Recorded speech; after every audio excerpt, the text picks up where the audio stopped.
नमस्कार, मैं सलोनी नांदे और आप देख रहे हैं केसरी उजाला न्यूज। नागपुर में अहले सुन्नत व जमात की तरफ से सेवा सदन चौक पर कोल्हापुर जिले के विशालगढ़ में हुई हिंसा के खिलाफ विरोध प्रदर्शन किया गया।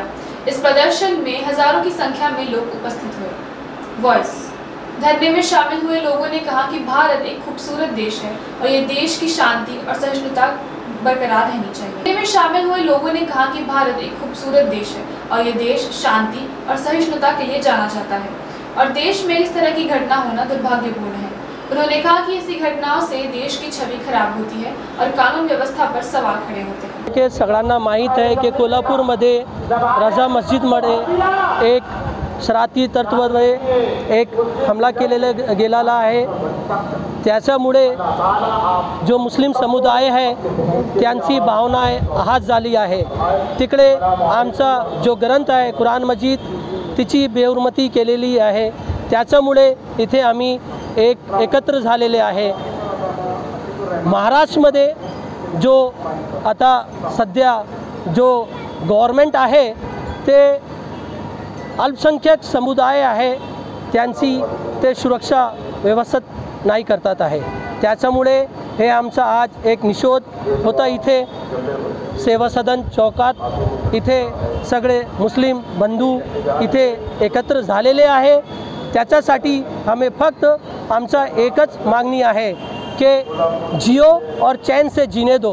अगर आपको महाराष्ट्र में एक अच्छी सरकार चलाना है तो आपको अल्पसंख्यकों का हक की, उनकी जान की, उनके माल की, उनके घरों की, उनकी दरगाहों की, इबादत गाहों की हिफाजत करना है। चाहे वो गुरुद्वारा हो, चाहे वो मस्जिद हो या कोई अपना बुद्ध विहार हो या चर्च हो, किसी भी मंदिर है, तो हम ये चाहते हैं कि हमारे मज़हब ने हमको चैन और सुकून से और एक दूसरे से प्यार मोहब्बत के साथ रहना सिखाया है।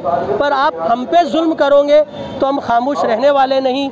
हम इसीलिए आज हम लोग यहाँ पर जमा हुए हैं और अपना विरोध दर्ज करा रहे हैं और ज़रूरत पड़ने पे अगर ज़रूरत पड़ती है तो हम अपने, अगर गवर्नमेंट चाहती है हम अपने जानों की आहुति दें तो हम उसके लिए भी तैयार हैं। मेरा नाम डॉक्टर मोहम्मद अवैस हसन है। मैं एक शहर नागपुर के अंदर में मुस्लिम समुदाय के साथ में खड़ा हूँ। मैं एक मुसलमान होते के नाते और दीन पे चलने के नाते ये मेरा पहला अव्वलिन फ़र्ज़ है कि अगर जुल्म होता है, हमारे मज़हब इस्लाम ने ये सिखाया है, अगर आप पे जुल्म होता हो, चाहे वो इंसान पे हो या जानवर पे हो, आपको जुल्म के ख़िलाफ़ खड़ा होना ज़रूरी है। इसीलिए हम आज यहाँ निषेध कर रहे हैं। जो कोल्हापुर में मस्जिद के ऊपर में जो आतंकवादी तत्वों ने जो आतंकवाद मचाया है उनके खिलाफ हम गवर्नमेंट ऑफ महाराष्ट्र से ये अपील कर रहे हैं कि उन लोगों को जल्द से जल्द सज़ा दे और फांसी पे चढ़ाया जाए।